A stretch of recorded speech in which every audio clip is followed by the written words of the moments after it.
Okay, fight fans and fight fiends, welcome back to Mannys Thoughts. I, of course, Manny MTL or Manny Montreal. Make sure you check me out on the FightCity.com, YouTube, Facebook, and obviously Twitter. So, as usual, I'll give you guys my thoughts on what's going down in combat sports. Now, if you've been watching my last couple of videos, you know that this last Saturday, I was at Lac Lamy Hilton Casino for a beautiful night of boxing. I'll get started. First off, I want to start with a couple thank yous. Thank you, Club de Boxe de l'Est. Beautiful card, excellent matchmaking, beautiful venue, excellent price. People, the buffet in the casino was $40. I mean, you could not ask for better. These guys obviously are doing it with love and passion for the sport. It's just something phenomenal to see. If you guys ever get a chance to go to one of their shows, make sure you do. They are on my top 3 of promoters out there. Thank you very much for allowing me to come.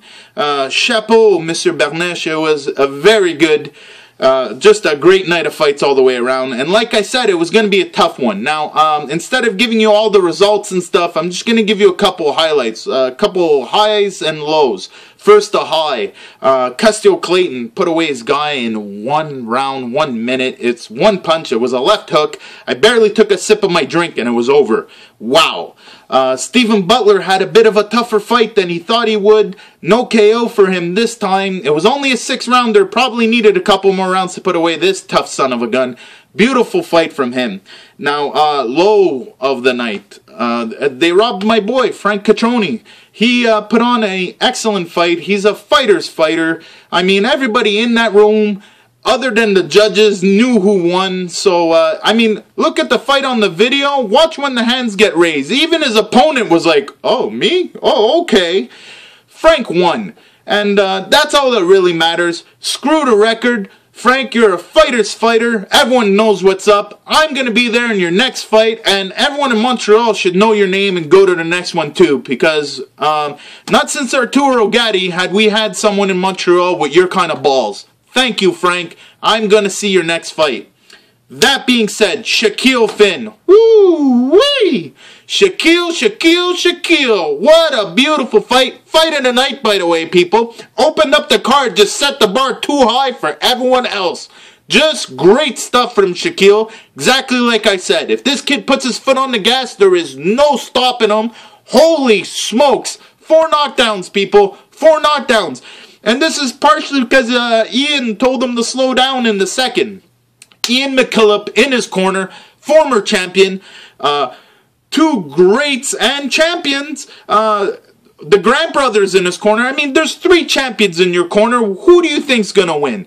I mean, Eddie Gates was a tough, durable opponent, definitely a tougher opponent than I thought anybody should have for their first fight, but Shaq just pulled out with spades. Wow. Body shots, heavy-handed stuff. Just dominant performance from Shakeel. I do not know who could stop this kid. I am telling you, he is going straight to the top. Trust me, people. Shaquille Finn. Look into him. Go catch his next fight. It was all action. As a boxing fan, I was on the edge of my seat. Happy as can be. Wow. Now, I also want to thank the Grant brothers and Ian for letting me shadow them and hang out a little bit. And if you get a chance, check out this week on thefightcity.com. We are going to have an article on Shakeel and just a little blurb and obviously all the pictures that we got. And that leads me to my next thank you. Thank you, Maz, for excellent pictures. The dude's just phenomenal. Never seen a guy just completely walk into stuff with no fear. Just very confident in what he does, and I guess that's what you need to do what he does. It's just fantastic stuff from him. Thank you very much. Make sure you go check out his YouTube channel. He was there for the whole Pascal thing. The guy's just everywhere. Like I said, I want to associate with people that got love and passion for the sport, and Maz is definitely one of them. That brings me to my next one. Dwayne Diamond Durrell actually drove me down there. So I was lucky enough to get driven down by a professional fighter that's pretty much going to be making news this year. So I got to hang out with him, and I would like to thank him basically for letting me chew his ears off for 2 hours.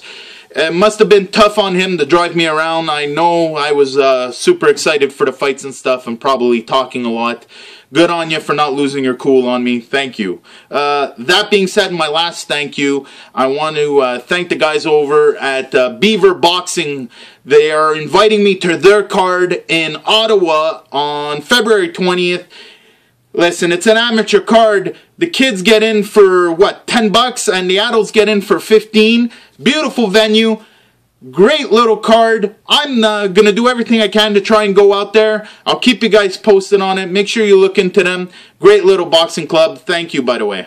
That brings me to the rest of my news. Now, Mayweather. I told you so! Oh, I'm so happy he didn't make the announcement. I do not want this fight to happen. I made that clear in my last show. So, if you're a Mayweather fan, I'm sorry. But this is the way it is, and you should know. You should know. Come on, face it. If you're a fan of his, you knew he wasn't going to do this fight. Now, this leads me to my next little segment. I have an idea. I think I know what Mayweather's going to do. I think Mayweather's not going to announce anything until March. Maybe after March 7th.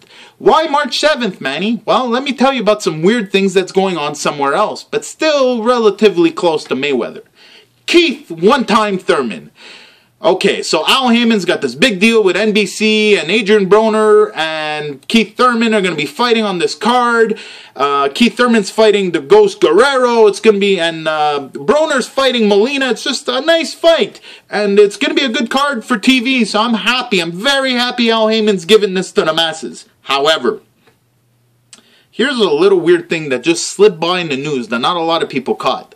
The WBA interim champ for 147 pounds is Keith one-time Thurman. No more. Even he didn't know, but Dan Rafael read something on their website and then brought it up to him. Keith one-time Thurman didn't even know this until he was told. But basically, he's been elevated to the, World WBA welterweight champ. Now, this is a little weird because the Super World welterweight champ is Mayweather. So, technically speaking, there's two champs for one belt right now. Now, I'm thinking Thurman's going to fight on March against Robert Guerrero. If Robert Guerrero puts away Keith Thurman, or if Keith Thurman puts away Robert Guerrero, there's your next opponent for Mayweather. Al Heyman, people. Al Heyman. It's free publicity on network TV. What do you think's going to happen? If Mayweather's in that crowd, I am right. I'm telling you, it's a feeling I have from everything I'm reading and the moves that are happening. It's my opinion. Maybe I'm wrong, but so far I've been right. Okay, so enough Mayweather talk. Well, one more little thing I want to mention, actually. I think Mayweather wants Thurman to win, and I think he wants to fight Thurman. Go watch Thurman against Soto Caras and Diego Chavez. He's not all that good in the pocket. He got shook a couple times. And Mayweather's the type of dude that sees stuff like that and capitalizes on it. He only wanted Maidana after Broner fought him. Anyway, so this brings me to my quick little blurb about MMA this week. The Anderson Silva fight, Nick Diaz fight went down. And if anyone thought it was going to go any different than the way it did, I don't know what they were, thinking, because basically this was the setup. They were going to clown each other, and it was going to be more or less a boxing match, because nobody was anticipating them to jiu-jitsu each other, and basically the fans got what they wanted. A lot of people don't like what Nick Diaz did in there, but I don't know. I've seen some stuff on afterwards, and honestly, I think Nick did pretty good against Anderson Silva. Now, mind you, it is an Anderson Silva coming back, but the fight is what it is. It was a cash grab, and it was just basically for fun. So, I mean, everyone stopped making a big deal out of it. I'm happy for Anderson Silva, and hopefully Nick Diaz gets another super fight. Next, Friday night, make sure you tune in, guys. Spike live on TV. Mike Tyson's promoting this now. Well, he's helping promote it since he's no longer a boxing promoter. They got him doing interviews and commercials and all kinds of stuff. Glory 19 Kickboxing, 7 p.m. on Spike. Rico Verhoeven, Errol Zimmerman. It's going to be a hell of a fight. It's a trilogy. Make sure you tune in. If you've never watched kickboxing, it's the perfect entree for you. That being said, that's basically it for this week. Make sure you tune in to thefightcity.com and go look for that article on Shakeel. Trust me, this kid is the truth. He is going to be taking the boxing world by storm. Get on the bandwagon now. The tickets are still cheap. Trust me, you're going to be paying an arm and a leg 4 years from now. That being said, thank you to everyone that helped support me this week. Shoestring budget, people. Shoestring budget, but that baby can be tied back together every time it busts. It's okay. I appreciate all the love. Make sure you hit me up and send me your comments. I will reply. Check out my other shows, Fight Week Roundup and Fight Week Rundown. And that's it. I'll see you guys next week.